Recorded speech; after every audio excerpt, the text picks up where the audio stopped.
Geek Out! Hey, welcome to another installment of Catching Up. I'm Sam. I'm Chris. And I'm Poyo! Clipped so much. Yeah. So we've got stop now. We've got another interview this week. This is probably our most metal interview to date. It's with Andrew MacLean. He's bringing back Head Lopper. Issue 5 is in stores today. Yes. So check it out. It kicks off the second story arc, Head Lopper in the Crimson Tower, metal as hell. And, let's let Andrew talk about it. And joining us this week, we have Andrew MacLean. He's here to talk about Head Lopper, which returns for its second arc on Wednesday, March 15th, in comic book shops everywhere and on Comixology. Andrew, thanks for coming on the show. Yeah, man, thanks for having me. I really appreciate it. So I think the first thing that catches everybody about Head Lopper, other than the judicious lopping of heads and the mountain of a man that's Norgal, is just the real vibrant color scheme, because you don't really see that in Swords and Sorcery that much. So what was it that made you kind of want to make this? But it works so well, it makes the whole thing pop. But what was it that made you want to use this kind of more unorthodox color scheme with this kind of story? It's more. I just try to make it the colors that I just like, rather than say I want a fantasy to look a certain way.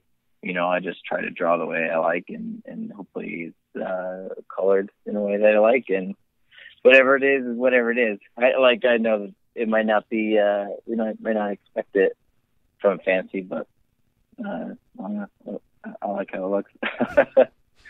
Yeah, like I said, it really does kind of add a whole vibrancy and breathe new life into this. With the second arc, the Crimson Tower, at least at the start of the story, we're used to seeing Norgal and Agatha kind of have this kind of midnight run buddy cop kind of relationship. Though at the start of the story, we see Norgal with more people. How do you think that kind of throws him off his game? Do you think he's more used to just only having Agatha as his companion? Yeah, but in my head, anyways, there's a lot of story of both Norval and Agatha that we haven't seen, and I imagine in my head, and someday maybe I'll get a chance to tell some of it. But I imagine Norval spending a lot of time kind of with other adventurers and having spending more time with actual humans and whatnot. And so I like to think that this, spending all his time with Agatha, is kind of a change of pace for him, and not for the better. He'd be much better off hanging out with someone kind of like Oren from the first arc, the blacksmith guy. Sure. Now, with the second arc, we see, from Jump, we see Norgal, Agatha, and company enter this place called the Crimson Tower, which kind of has this game of death, or Kung Fu on the NES, if you prefer, kind of. What was the idea of kind of, because the first arc, you were wide open spaces, Norgal's in the swamps, or he's fighting sea monsters in coastal towns, or he's on the mountaintops.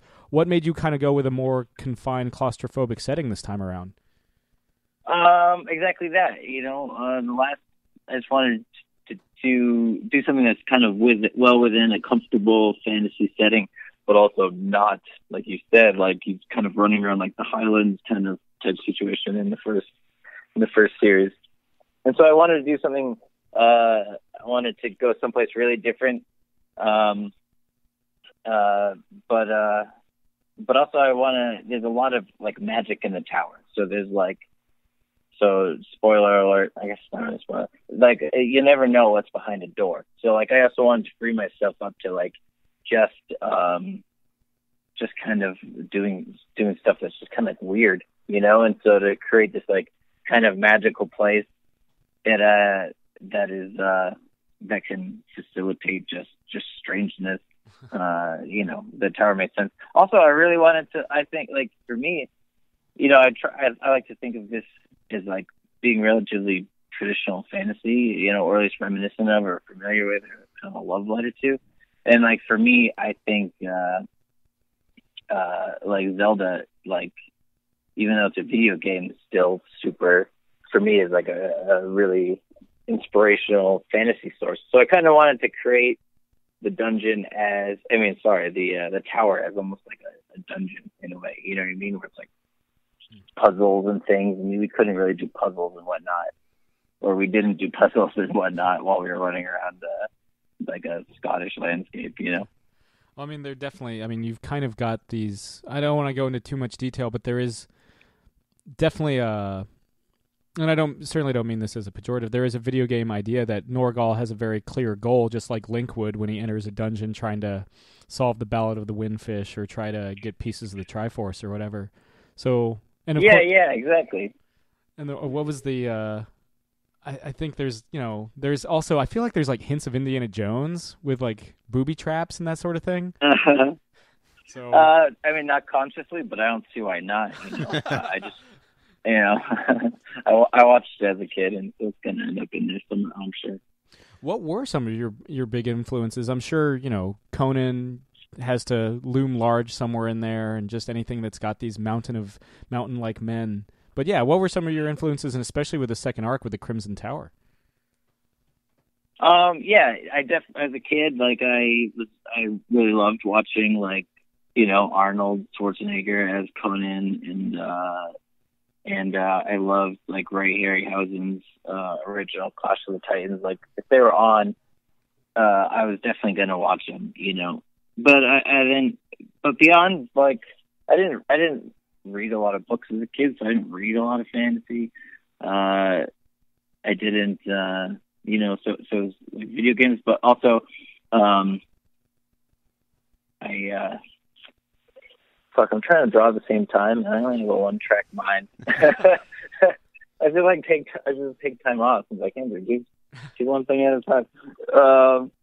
But heavy metal, like I loved, and like music. So like a lot of heavy metal music has a lot of fantasy elements. Like one of my favorite bands is Blind Guardian. Like every single song, tells a piece of the story of some fantasy. Same thing with like. The band Mastodon, like a lot of their songs are heavy into like fantasy and whatnot. And so like I wanted to make a book that, it made me feel like I was watching Conan as a kid or something, but I also kind of wanted it to be not about music and yet still somehow kind of like, listening to heavy metal or some shit, Would it be safe to assume you're also a fan of, because I feel like Iron Maiden and Iced Earth are also very kind of storytelling's big. Oh yeah, big time. So Iced Earth was one of my favorite bands for a long time. One of my earlier concerts that I saw. I don't listen to a lot of Maiden anymore, but at one point, like I was all about Iron Maiden. So yeah, I mean, so there's like a lot of fantasy in heavy metal music. Yeah, I definitely had Iced Earth either playing or in my head while reading this book. Just 10,000 strong blasting in the background or framing Armageddon. Yes, perfect. I got to know too, because like we talk about titles a lot on the show. Like just a great title can be such a great just kind of grab off, right off. Well, you were saying you were working at a comic shop when the series first debuted. Yeah, I was working at a comic shop when the first issue came out, and it was the best and easiest sell of all time because Head Lopper, you don't really have to explain what Head Lopper is about. Now, the great thing about that is there's so much more than just head lopping it. Obviously, but that'll draw you in. Because though there is tons of head lopping. There's definitely tons of head lopping. There better be. I feel like I'd tip them off if there wasn't. But was that something did you know that title from the get-go, or was that something that came later, or are you just kind of like, there is a lot of head lopping in this book, so it shall be known as Head Lopper? No, Head Lopper was from the beginning. I thought, I guess I thought it was funny, like the original. I did a drawing early on, and it was just an early version of Norgal with an early version of Agatha stabbed through the sword. And I just wanted to draw something that was some cool, kind of fun metal Viking character. And I thought it was really fun and to draw, and I wanted to draw it over and over again. So I thought that I started to imagine what the character would be like, and the character just because there was heads in that original drawing, heads somehow became a part of like the plot or something. So yeah, so right away it was called Head Lopper, but mostly it was just, you know, I knew that I would forever have to make him cutting heads off, but at the same time, I just thought, I don't know, I thought it'd be funny. I thought it'd be like this little tongue-in-cheek thing that's kind of like, hopefully a gag that'll never get old. That's like, yeah, he's still just cutting off heads. He's still doing it. No, it works perfectly. Also, I got to know too. When you mentioned Iced Earth, when did you said it was one of the earlier concerts? What year did you see Iced Earth? Yeah, because they've gone through so many lineup changes. Oh yeah, all the different singers. Let's see. I think I saw them right after Matt Barlow left, and they had Tim Owens. Yeah. I don't think I've ever seen Matt Barlow. Anyway, I mean, I love them both for different reasons. They're different vocalists. Yeah. So I believe it was when Tim Owens just joined the band. Tim Owens had such a he had a lucky and unlucky streak because he gets tapped to be take over for the legend Rob Halford, and of course graciously steps down when Rob Halford comes back, like any fan of the band would, and then he gets the gig with Iced Earth, and then Matt Barlow comes back and he steps down. But I mean, Matt Barlow has that great story, though, I guess, where September 11th happened, and he basically, I guess, became a cop. Yeah. That's right. Cut his hair, his legendary that. Viking hair. He cut that hair that was down to like his calf muscles, and then became a cop, and then came back. Well, it kind of bummed me out because they did Framing Armageddon with Tim Owens, and I thought he was amazing. I mean, the two albums he did with them, that's when I really started to really become a big fan of their stuff. And then also they did the Spawn album. I mean they're two different vocalists for sure. Yeah, I forgot about that. He had like a calling or whatever. He wanted to become like a federal agent or some shit. Yeah. Yeah, you're right there. Tim Owens got a little screwed there. Like he's a great vocalist. Really deserves his own legacy. Yeah. And doesn't quite get it either time. Is the Tim the Ripper Owens era your favorite era of Iced Earth? I don't know. It's tough because at one point I would have said yes, but at the same time, it was during the Tim Owens era that I kind of got burnt out. Like I just listened to him too much or whatever. Mm-hmm. So like if I was to go back and go down memory lane, I would probably go more towards Matt Barlow just because at one time I just listened to too much Tim Owens, Yeah, he was kind of everywhere for a while. Yeah. But that's my fault, I always burn out my favorite album. Yeah, I mean, I think my favorite Matt Barlow thing ever though was when they did the Dark Saga, the Spawn album, and basically they couldn't say any character names, but Spawn luckily wasn't like a trademark thing; they could kind of play off it. But that's one of that might be my favorite Iced Earth album, and I think like on Wikipedia it says Todd McFarlane draws the cover. But I asked Greg Capullo once, and he's like, "No, I drew that cover." So that's kind of funny. That's hilarious. So, what was it like? What made you want to bring Head Lopper over to Image? Because it started out as a self-published title that you had launched. Yeah, it did. I was never self-publishing because I wanted to. It was more like. I had pitched a bunch of stuff, including Head Lopper, and it was never getting picked up. And so, I just wanted a comic that I had written and drawn to come out. And so I started publishing Head Lopper just so that it existed. You know what I mean? Just because, you don't want to. I didn't want to get in this place where I'm, I'm writing or drawing, 8 to 12 pages and pitching it to, publishers, have them say no, and then I just throw the project away. I still like the characters, I still like the stories and stuff. So I started self-publishing it, and then at some point, I think I was halfway through drawing my graphic novel I did with Dark Horse called Apocalyptic Girl. And I was just drawing it, and I was so grateful that a publisher was going to put it on shelves for me, and I wasn't going to have to deal with going to the post office. But I just couldn't imagine going back to self-publishing. You know, it was expensive. It was like nearly impossible to even break even, let alone, you know, make enough to continue making these things. And I just said something to that effect on the internet. And within like a half hour, I had an email from Eric Stevenson saying like, "Hey, like, so do you want to do Head Lopper here?" And I was like, "Actually, that would be great." So it kind of came, it came together kind of serendipitously like that. Was that, I mean, given that the first volume was, you know, collected and published by Image, was that a lot of pressure off when you were moving forward with volume 2?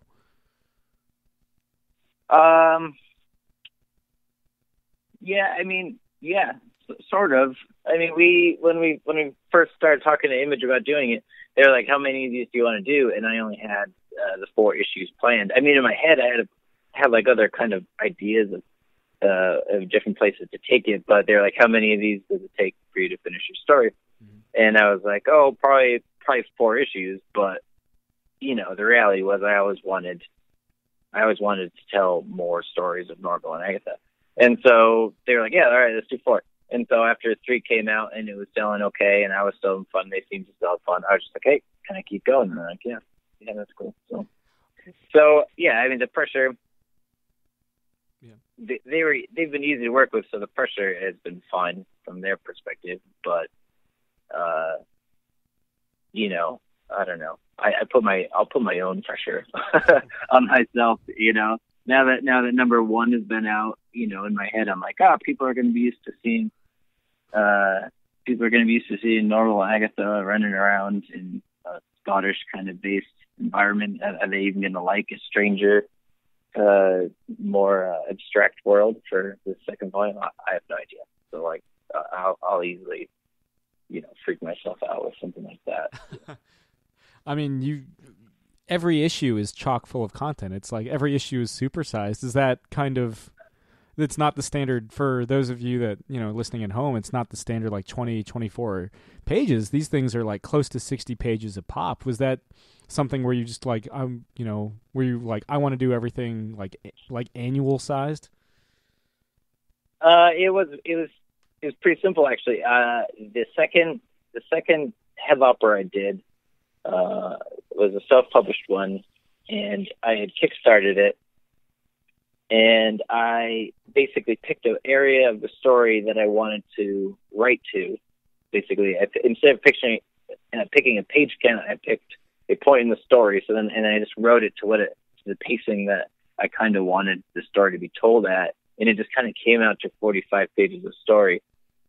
And I really liked that 45, you know, pages of story kind of length, and it made it so I could cover grounds with plot. I could cover grounds with action. So I didn't have to have these. I could have everything in each issue. It was just long enough. I could have a little drama. I could have a little action. And so I wanted to keep doing that. And so when Image was talking to me about doing it there, I thought they would say no, but I was like, I would love to keep doing these big ones, these large issues, and just have it come out quarterly, just because I wouldn't be able to draw, you know, 45 pages of story in a month or whatever. And I was like, I'd love them to be long and come out quarterly. And I just thought they'd say no. I thought they'd be like, that's ridiculous. Comics don't work that way. But Eric Stevenson was like, yeah, go for it. And I was like, fuck yeah, all right. Yeah. And so here we are. I'm still doing it this way. And I don't know. I think it's fun.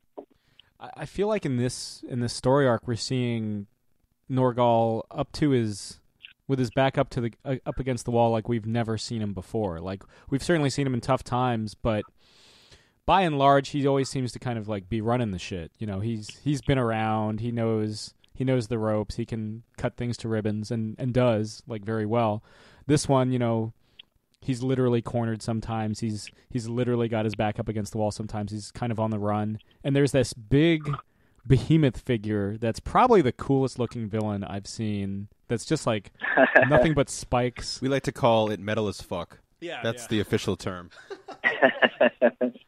So was that kind of moving into Arc 2? Was there kind of like this theme of both escalation, this theme of like nothing is, even though you've seen these guys before, nothing is safe?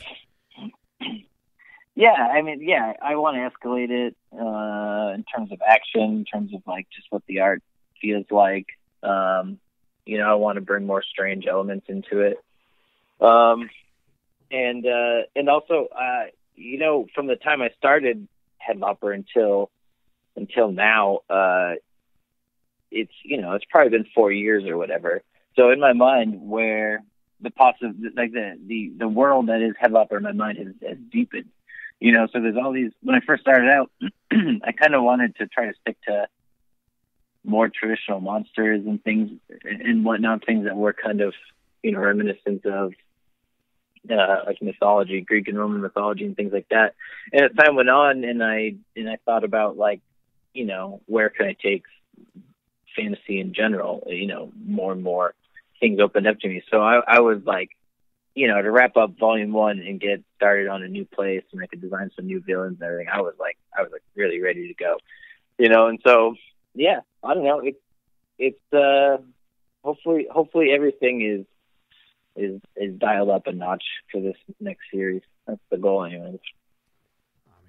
Definitely. I mean, you guys, you've always hit the ground running. There's always this kind of sense of, I feel like there's always this sense of urgency. I mean, the series starts out with like a fucking sea dragon, for like just getting annihilated. Oh, yeah. So I think that sense of urgency really does kind of carry into Arc 2. But like I said, there's this sense that, Norgal knows exactly how to take down a sea monster. You feel like he's been there, done that. With the Crimson Tower, it's like, oh, he's maybe, this isn't something that he's as comfortable with. There's something else going on there.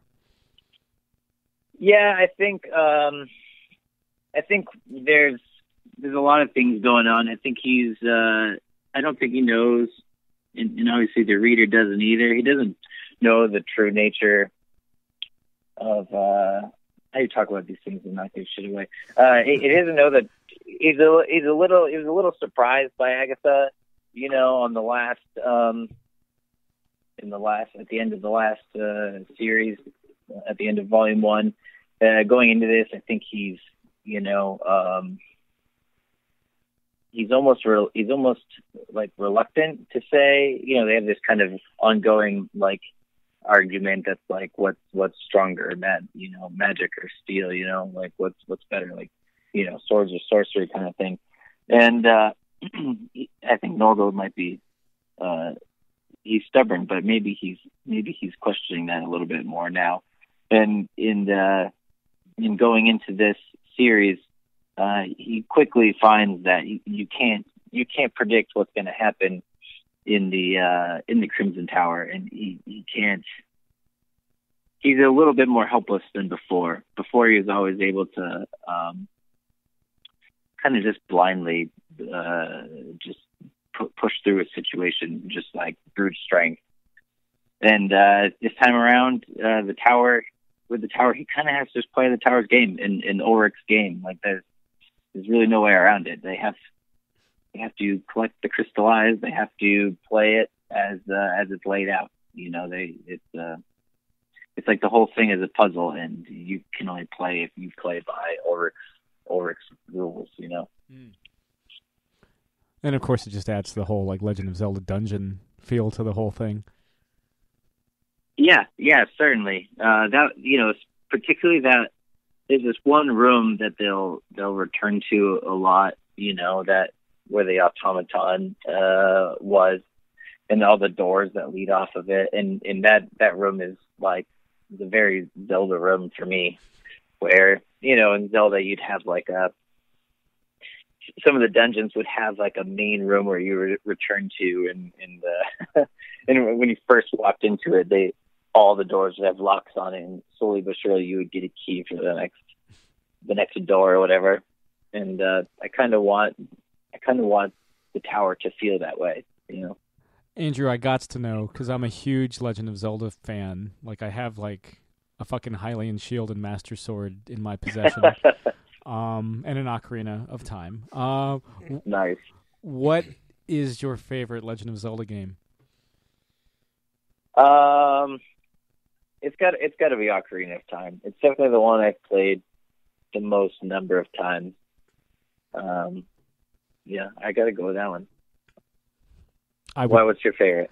It's Ocarina. I mean, I love Link to the Past. Super Nintendo was my first love, but I remember getting Ocarina that Christmas and just, I mean, because oh God, I mean, I could sing of its love forever. But the for me, like, do you have a favorite? We're starting to get super nerd down the rabbit hole. Oh yeah, I'll keep it to this. Do you have a favorite temple or dungeon within Ocarina of Time? Oh shit, I have a favorite. My favorite is Shadow. For anyone listening at home. Oh, okay, good. Shadow was pretty tough. It wasn't like Water Temple tough, but it was weird. I don't know if I have a favorite one.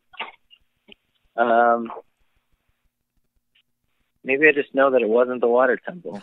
I feel like most people would agree. Sure, yeah, I certainly would. I mean, the only cool thing that happens in the Water Temple is you fight Shadow Link, and then you just then that just goes away. Well, plus the whole. Hang on one second. All right, the whole boots, like the whole boots thing, the heavy boots, so you have to like be on the bottom.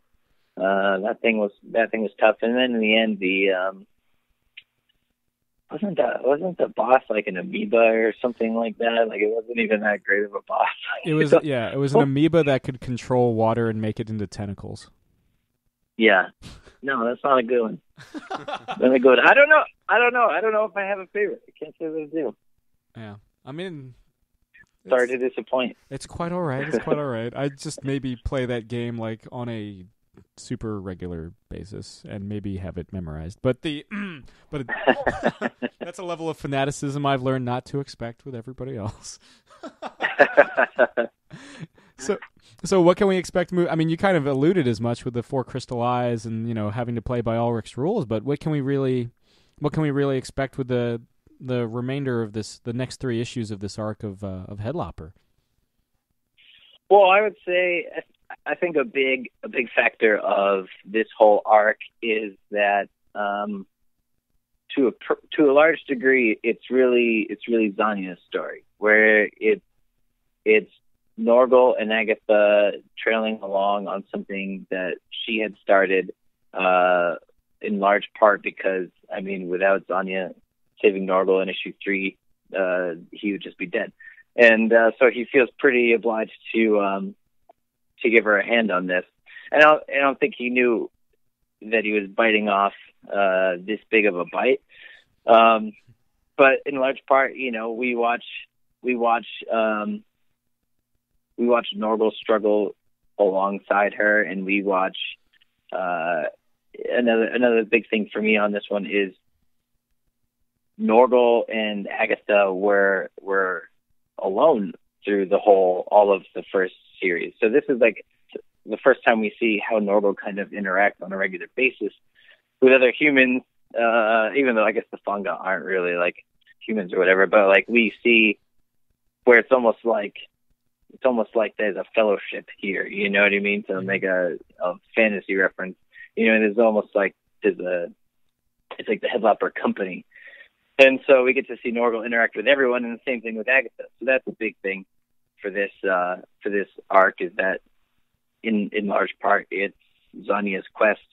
But at the same time, we learn a lot about our characters by watching them kind of interact with all these others, And for me, that's really exciting. We get a chance to kind of dig deeper into these relatively one-dimensional characters, Mm-hmm. Well, I think mentioning Zanya and that more group dynamic, it kind of makes me think of the difference between Conan the Barbarian and Conan the Destroyer, where he's protecting the princess and all that. Oh yeah, good point. Yeah, for sure. Yeah, I can see that.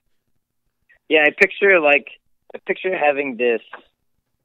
It's like I kind of think of Head Lopper, or I would love for it to exist in a similar vein as like the original, Conan stories, the books and the and like Fafhrd and the Grey Mouser. I don't know if you've read any of those guys, but they each story is a short story. They exist on their own, but they always consider the past as still being contingent upon their current situation, even though villains and places and all these things change all the time.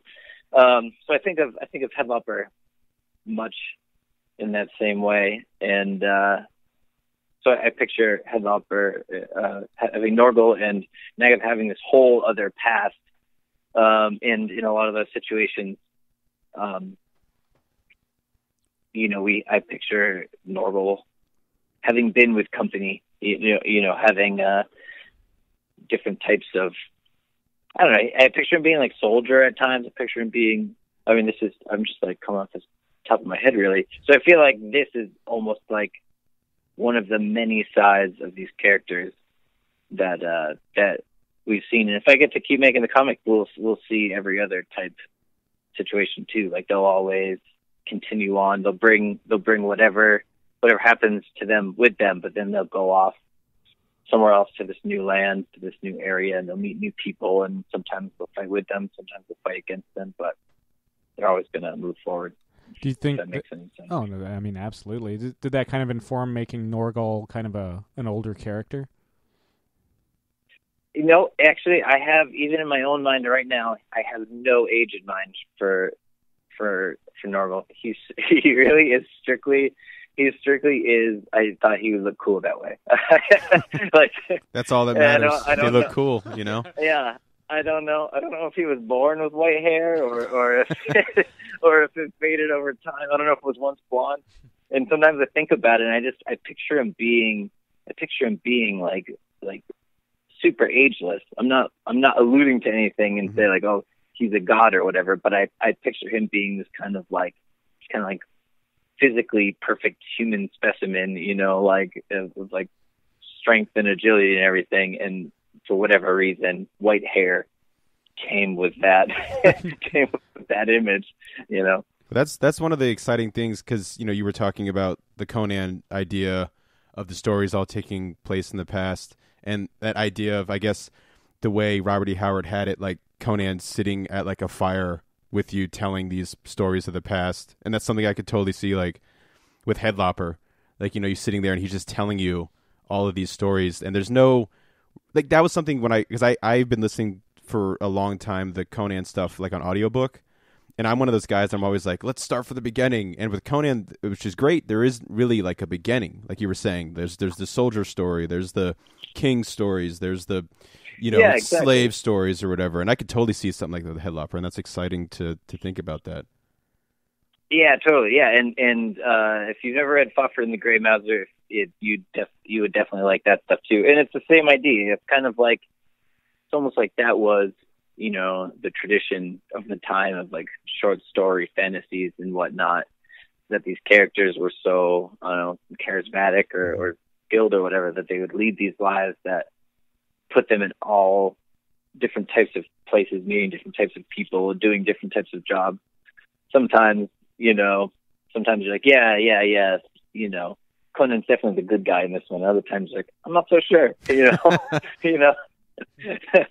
So I picture them to lead a similarly kind of like nomadic life, Now just having images of like Norgal and Conan sitting at like a table trying to outdo each other with stories of head lopping and debauchery. Yeah, I can't even tell if they would like each other or not. I really don't even know. Two alphas in the same I think room. they'd be like through a scattered battlefield covered in blood and decapitated heads everywhere, just like a nice little kind of nod of appreciation, and then they go their separate ways. Exactly, yeah. They'd be like this unsaid respect, and like, that's it. They're not gonna they're not gonna say anything. Good technique. Yeah. I like the way you lop that one. I like the way you lop that head. So, Andrew, something we ask everybody that comes on the show: what are you currently geeking out over? What am I currently geeking out over? Let's see. I'm rereading The Lord of the Rings and geeking out over that because I don't remember being this good. That's cool. But even more currently, last night I started watching The Wailing. Have you seen The Wailing? It's a horror movie. No, I haven't heard that one. Hold on, I'm going to misspeak, so I'm just going to look it up. I want to say it's Korean, if I remember right, but let me just be sure. Sure. But it's on Netflix right now. It's fucking awesome. It is like, Netflix is like, you're going to like this, 5 stars, and so far I give it all 5. But, hold on. I don't want to misspeak, so let me tell you about this. Sure. Had you always been a Tolkien fan before the reread? I guess. I don't know where this movie was made. I have to really look it up. Was I a Tolkien fan? I don't know. I mean, I don't think I read The Lord of the Rings until I was in college. Maybe 10 years ago. And at that point, I'd already seen the movies. So I was pretty confident that I'd like the ending. So, I mean, since I started reading Tolkien 10 years ago, I would say yes, but at the same time, like, I tried to read the Silmarillion and I can't stand it. It's like reading it's almost like reading a list. Like, for me, anyways, I can't find a story in it. It reads like a... Yeah. It's like a glorified appendices section, basically. Yeah. When it comes to fantasy, I don't really care, or anything really. I don't care about like the lists. I don't care about the genealogy. I don't care about it. Yeah, the world building as it exists, like on a map or on lists of, like, family names and and magical items. I don't care about that. So, like, the Silmarillion is not for me. And I thought the Hobbit kind of just reads. It feels like it's for kids, but I like it. But the Lord of the Rings in particular, I do really love that. Well, I mean, that was the idea with the Hobbit, right? Like, Tolkien had first written the Hobbit as a bedtime story for his kids, and they were like, "You should publish it," and he's like, "Fine," and then started like a revolution. Yeah, fine. Yeah, it reads like that. It reads like a fairy tale, which is fine. It's just it feels like it's for kids. Yeah. What is it about the Wailing that you really dig? Dude, you can't describe it because I'm 2/3 through it. I hear the ending's really good because I was tweeting about it earlier, and it's you just have to see it. I'm 2/3 through it. I'm completely intrigued, and yet I almost don't know what's going on. Like there's this character. He seems to be a bad guy. He seems to be a demon. Yet I'm not convinced he is, and I don't know. You can't describe it. It's like it just doesn't fit the flow of what we expect of a horror movie at all. It's not cheap scares. It's not even kind of like stuff you haven't seen before. You find yourself 1 second kind of chuckling at it like a knuckleheaded cop, but the next second you feel like really bad for him, and then the next second you feel like he's, I don't know, like he's fucking everything up. And just watch it. You like it. It's just a really intriguing movie. Well, I think that's. I find Asian horror films, their goal isn't necessarily to go for the jump scare like here in the most stuff in the States, but more so to just like unnerve you on some like basic fucking level. Yeah, and it's like 2.5 hours long or something, and I'm most of the way through it, and I'm still not. I have no idea what a good ending would be. people don't, or less people die, but it's just like it just keeps pulling you forward, and you can't look away. You should definitely check it out. It's really good. Yeah, the unnerving stuff. That's what makes a great horror movie, at least for me. And this is what it sounds like this movie is like too, because the unnerving stuff sticks with you way longer than a jump scare. And I don't know. Yeah. I hate jump scares. It's just, I don't know. They're so cheap and easy. Yeah, I do too. It's like I don't. it's like I don't consider that like a scare. That's like a startle. You know what I mean? It's like when someone comes up behind you and says "boo," like you just didn't know they were there. Like, my stupid test I always used to do for horror movies was, it doesn't work for everything, obviously, because like it wouldn't work for Halloween very well because the music's so essential. But like if you could watch a scene on mute, like a horror scene on mute, and it still like shakes you to the core, that's probably a really good, and apologies to all composers out there, but like there's just there's some really great moments. Like I always thought The Exorcist, I'm not the biggest fan of the director's cut because the spider staircase scene I think really throws off the pacing of the movie, but they do that thing where like the demon will flash onto the screen, like they'll open a refrigerator and the demon, his face will flash on there, but there's no music cue for it, so sometimes you won't even notice it, and it's something that you'll notice silently, and it's I don't know, it's so much more scarier that way. It is interesting. It's like this subconscious kind of thing. Yeah, exactly. Yeah. Have you seen the trailers? You've probably seen it because it's all over my computer these days. Have you seen the trailers for this movie? I think it's called Get Out or whatever. Yeah. It's like got 100% on Rotten Tomatoes right now. Like people are going crazy for it. It looks legit scary. Like the idea that it's, or I'm assuming it's like, got something to do with hypnosis and everything. It looks that sounds fucking terrifying to me. The idea that like it's like it'll exist all in your brain. You literally can't escape it. That's scary. Just real quick before we do one last push, but what do you think of? Have you seen and what do you think of It Follows and The Babadook? I haven't seen It Follows. It's been recommended to me. And what was the other one? Babadook? Yeah. I liked it. I liked that one mostly just because I still like things that are cool to look at, and it was just a cool creature. My wife was shitting her fucking pants. Oh my god. She's like, I do not like this. So I was like, I can deal with it because I enjoy looking at it, but it was like scary. It's creepy. That's one of the ones where the sound's creepy. Yeah, that one I thought was fun, It Follows. I think Netflix or something was pretty good. Recommends it very highly to me. Yeah, it's pretty good. It's present day, but it feels like a 70s horror movie. It's like, oh really? Yeah, it's really cool. Like it's kind of this like unrelenting kind of thing. I don't know. I like movies like that. They also did that movie Hush. They did it a year or two ago about the girl who's deaf. Oh yeah. And the guy breaks into her house, and it's one of those movies where you're like, how could she last like 5 minutes? But it's one of those movies where it covers its tracks, So it kind of gives you reasons why it's not so easy for this guy. And also because the guy's like insane. He likes to toy with her.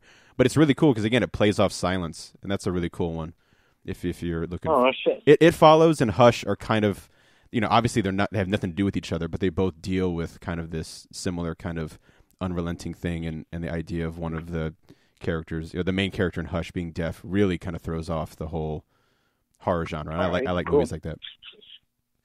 I was reluctant to check out Hush. I don't really know why. It's just I think it was only the cover. I was just like, I don't know. But It Follows definitely seemed cool. So It Follows I'll definitely check those out. Right on. Well, Andrew, while we've got you on, is there anything else you'd like to plug? No, just Head Lopper. That's the thing I'm working on right now. All right. And like you said, comes out. Issue 5 comes out on the 15th of March, and Volume 1's already out. So that's taking up all my time. And for those listeners at home, Head Lopper is one of the Image 25, one of the Image classics that was highlighted with it for the 25th anniversary. So it clearly stands in the pantheon of great fucking Image books. So now's the perfect time to jump on. I didn't even know that. That's new information for me. Well, I'll mention something when we're off. But yeah, so ominous, I know, but all right. Well, Andrew, thanks again for coming on the show. Cool. Well, thanks so much for having me. I really appreciate it, man. Yep.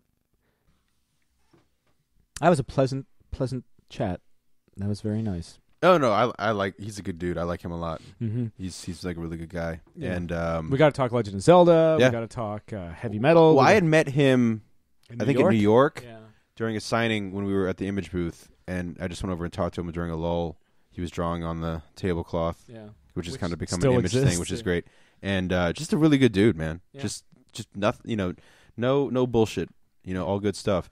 And you and I made sure to try to sell the hell out of his book in Seattle, man. Yeah. Head Lopper sold well. I feel like it did well.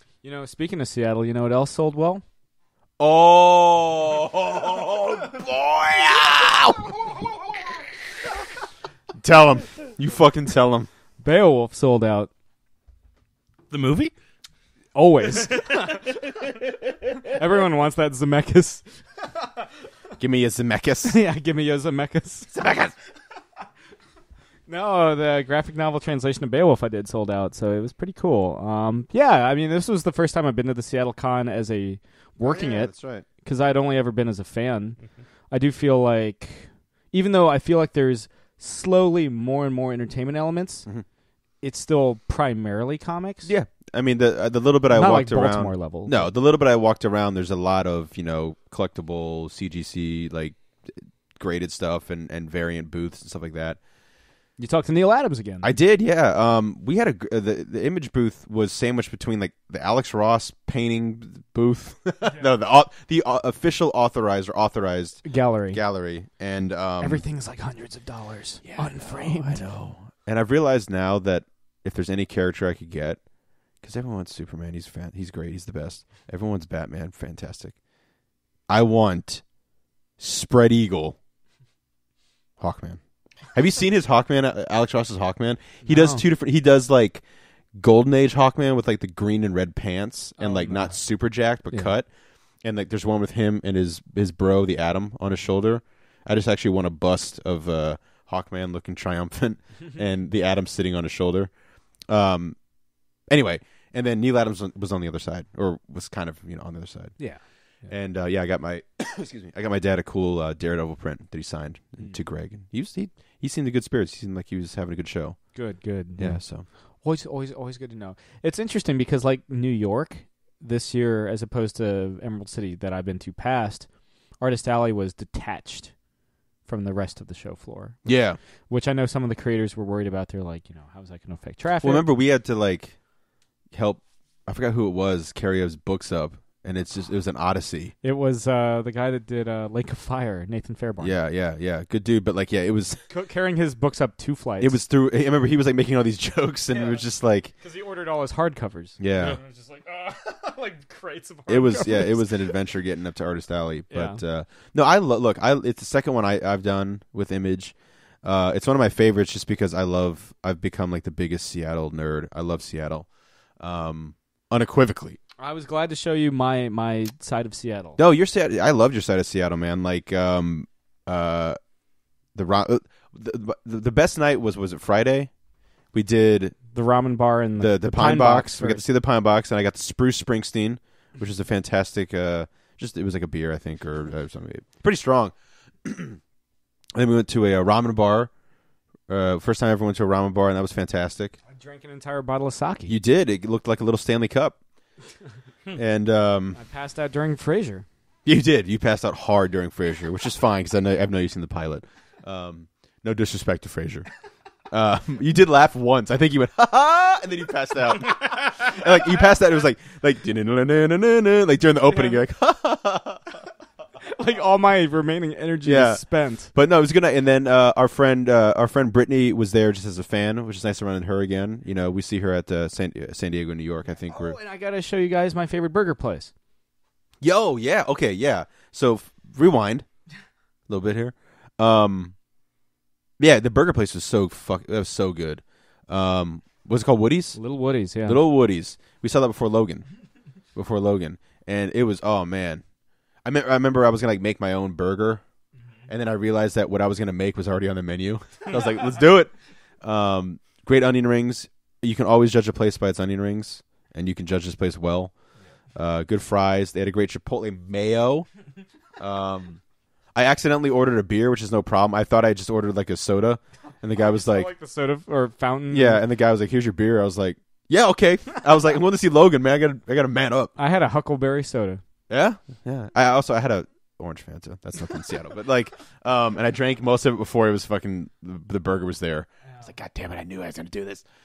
But no, that was really good. And then did you go to the weird? You're saying you went to a weird coffee shop in Pike I Place? can't remember what it was. Yeah, what the name of it was. Everything there was great. I love Pike Place Market is great. Have you ever been to Seattle, Chris? I have not. Oh, I'll have to rectify that because I've yet to actually be. How many times have we said Geek Out Field Trip, and we've never actually? Yeah, well, one of them will finally stick. But Yeah, I don't think the three of us have been to a con save for New York. Oh, I guess Awesome Con. We met up for like a second. But like it wasn't a geek out trip. No. Do you plan to go to New York this year? Yes, I do. Okay, we could. I will not be at Awesome Con, unfortunately, because my friend Nicole is getting married that same weekend. Yeah.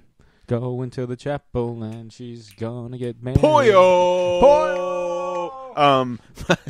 God, we're gonna look back at this episode and be like, "What the fuck?" Yeah, Andrew MacLean like keeps listening, or like, sorry, Jim, Andrew, you deserve better. Yeah, or Jim Rugg, and he's just like, "Why did I come on this program?" You deserve so much better. But that's coming. Yeah, but suddenly, just no more people are returning our emails. Yeah. Anyway, Lil Woody's fantastic. Logan, that was a good night. That was a fun night. Yeah. And then that Friday, Friday was where I was at. Then we went to the pie bar. Yeah. Pie bar. And I was talking to Aaron, my roommate and fellow image volunteer and good dude all around. He the next morning, because we were roommates, we had like 4 of the pie bar empty boxes by the bed. And they were like, these guys must have just fucking gone hard on some pie. But yeah, then I say tradition. It's only been 2 years, but I made Alex last year watch Frasier, the pilot, The Good Son, the pilot episode of Frasier, while in Seattle, and then we did it again, and it's never going to stop. Yeah. It's always going to keep going. Just the pilot? Well, I did the pilot because Vernon, friend of the show, Vernon, we need to get on somehow, but he maybe when you're done with Kiss. Yeah, probably, but he had never seen. He had seen Frasier, but he was like, and Aaron, I think, was unfamiliar with the pilot, I think. Anyway, and Brittany had seen it before. She lived in Seattle for 10 years. I mean, yeah. And then Sam, the only thing I bought for myself in Seattle wasn't comic related. It was a Frasier T-shirt that I should have worn tonight. It's just the Frasier, the city skyline. Yeah, of I'd Seattle. been because Vernon and I got there a day early. Yes, I got there that Wednesday. Yeah, and we were kind of hanging around the city, and I saw a gift shop with a Frasier T-shirt in the window, and I was just like, I will remember this. Well, I remember like Sam and I did it. Yes, Father, I will become a Frasier. I'll become an MD. I remember like when he was in Expendables. Oh yeah. I was like MD, PhD, BAF, or BAMF, BAMF, badass motherfucker. Badass fucker. Yeah, badass. He's a badass fucker too. He's fucking Dr. Fraser Crane, man. Wait, is he a bad ass fucker? Badass. No, he badass fuck. Yeah, you know. He fucks asses poorly. Yeah, he's not good at that. He's not good at that. The anus. Yeah, the anus. But they hate us because they ain't us. James Franco and you are peanut butter and jealous. Yeah, but no, it was a good time. Yeah, well, I remember Sam and I did our classic "Let's walk through the city and pretend we're Rorschach." Thing where we walk through this. Maybe it's just me. I pretend I'm Rorschach on ground level, and just looking at the scum and filth. But my perception of downtown Seattle, at least where the convention center is it kind of feels like Batman '89 Gotham, because there's like I see in the future. There's like a lot. There's a lot of neon. It's kind of like wet and rainy. You said that, and I was waiting for someone. And I was like, all we need is some Prince, and I was waiting for someone to be like. And it just, trust. Yeah, a parade starts. Dance. Vicky Vale likes Bruce Wayne, likes Batman. But no, I really like Seattle, man. That show. I mean, for some reason, that show seemed like it went faster than all the others. And I think it was because it's the beginning of con season. Yeah, because like New York was great, but we were fucking exhausted. It wears you out. Everybody was worn the fuck out, and we didn't even take a plane. That was all trains, man. Yeah, and that, oh man, like I don't know what it was. I was just exhausted after New York, and it probably was because I did, and again, it's like the volunteers have it way easy compared to the people that actually work for Image. Yeah. But we don't take meetings or anything. yeah, it's we move books, we sell books. Yeah, but that was the third con I did that year. Actually, that was the fifth total, but that was the third one I worked. Yeah. So I was like, that's good. I'm tired, So I think having that couple months off. I remember, I don't know if it was New York this past year or the New York before, but I was like texting Chris and Ken, and that they were just like, "Hey, we're going to be at the Slaughtered Lamb or something." I was like, "Sure," and then I like got home from or to the hotel room from the show and just passed the fuck out. I was just like, "Yep, cool." Yeah, New York's crazy, man. New York's crazy. Yeah. But overall, Seattle's great. I haven't been to Space Needle yet, though. I've seen it. I've been, but I haven't been in it. That's like the first thing I would want to do if I were in Seattle. Yeah, it's just not super close to where we were. Yeah. And I like to keep it fairly local. Yeah. To where we're at, the hotel and convention center. Yeah. But definitely, every Seattle we work from here on out, we got to relive Woody's. We got to relive the Ramen Bar, Pie Bar, Pine Box, Derby. All that. The Pine Box, for all you listeners at home who aren't in the know, is my favorite. It's my favorite bar in Seattle. It's a There's a box of pine on the side of the road. Well, it used to be a funeral home. Oh. And Bruce Lee's North American funeral was held there.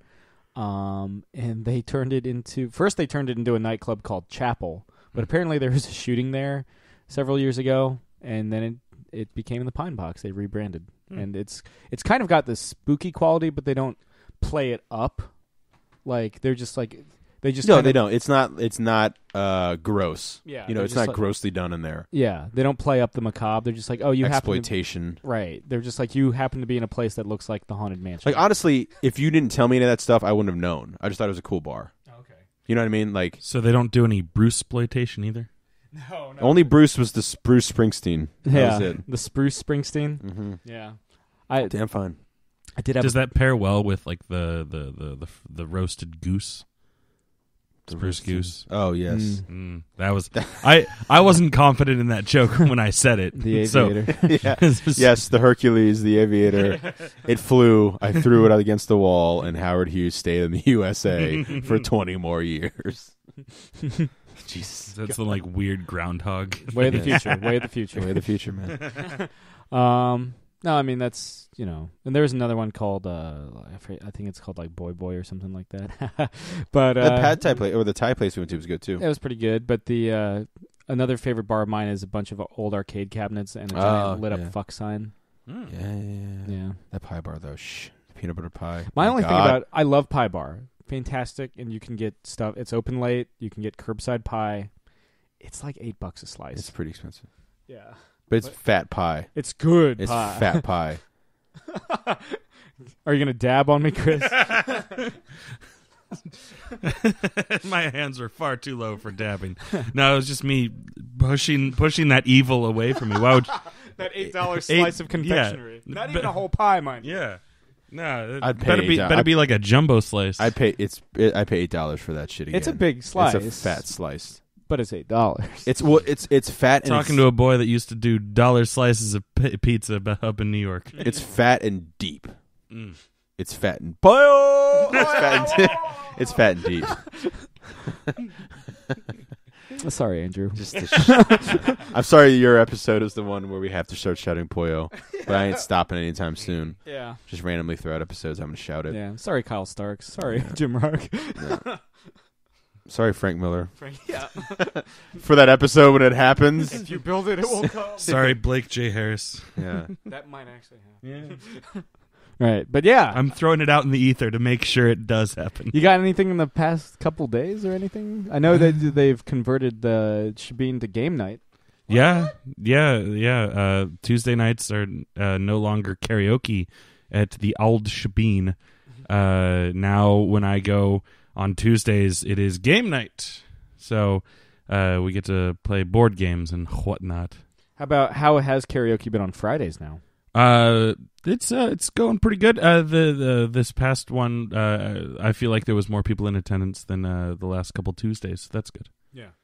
And the last couple Fridays? Oh, yeah.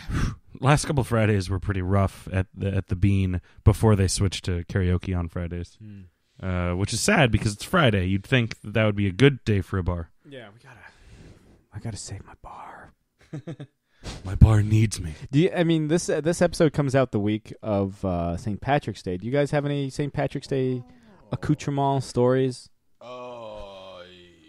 Nothing really fun. The only times I've ever been like out at a bar on St. Patrick's Day was because I was working at an Irish pub, so I had to work the entire day.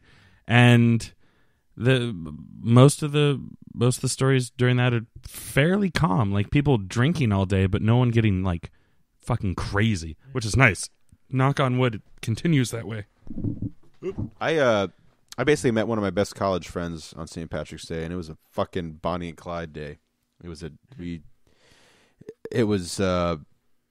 I could never drink like that ever. Like I couldn't do that now. There's no way. It was out of control. I don't want to go. That's as far as I'll go into detail. Yeah. It was out of control, but it was fun. It was. That was that night that you killed a hooker, right? Was it? It's happened so many times. I can't even. Halloween. It's Halloween. Remember the band Halloween? Ooh. But I do not. Yeah. I was talking to one of the buddies at work about getting Iron Maiden tickets because they're only $44 for lawn. I would love to go to that show. He was like, bust out your cut-off Halloween hoodies and Iron Maiden T-shirts. But I say we get denim vests and a whole bunch of fake like Hot Topic patches. No, not fake. Real Hot Topic patches. Real Maiden. Real Halloween. We'll get Metal Church. We'll get Megadeth, but spell it wrong. Oh, with the A? Yeah. Oh God. That happened to a wrestler a little while ago. Oh.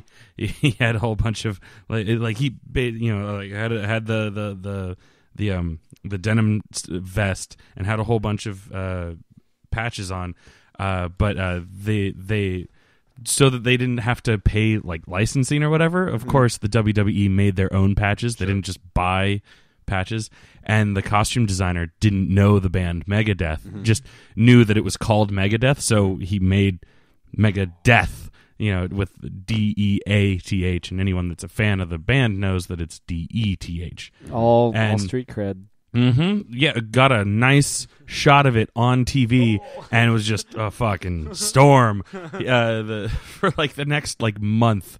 The wrestler was Dolph Ziggler, if anyone cares. Yeah. He used to date what's-her-face from Trainwreck. Yeah, Amy Schumer. Yeah. For the next like month, he was like, guys, my costume designer doesn't know the band. We fixed it by the next episode. Calm down. Fuck off. Yeah. Well, that's like the other test is Slayer album is Rain in Blood, and the track is Raining Blood. Mm-hmm. That's another big one. And don't fucking mix it up. Or I'll be a wedding reprisal. It's rain and blood. Hallelujah. It's rain and blood. I apologize. I do not. I apologize, Tom.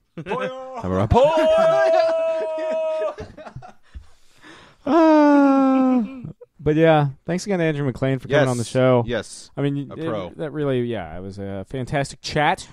And again, Head Lopper number 5 out in comic book shops now. You can get that first volume if you need to catch up. It's one of the Image 25 classic books that helped shape the company. You should know. I should. Should you? I will say when I would show the book to people, one of the first things almost every time I showed it to somebody was they talked about how the colors. Yeah. They're like, "Oh, that's different." Oh boy! No, they're like, "That's awesome." Yeah. So that was good. It sold well, man. It did. It really did, and rightfully so, because a lot of people were like, "I want something metal." Boy, do I have something for you! Pop. Yeah. Blue Monday. Yeah. Scooter Girl. I did sell some Scooter Girl. I sold both. Yeah. Anyway, yeah. This has been another installment of Catching Up. I'm Sam. I'm Chris. I'm Jake. Thank you very much. Good night, Eric Bana. Fried chicken. Boyo!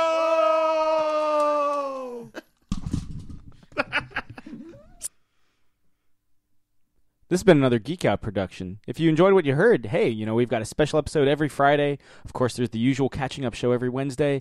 And you get book club episodes just about every Tuesday these days. Thanks for listening.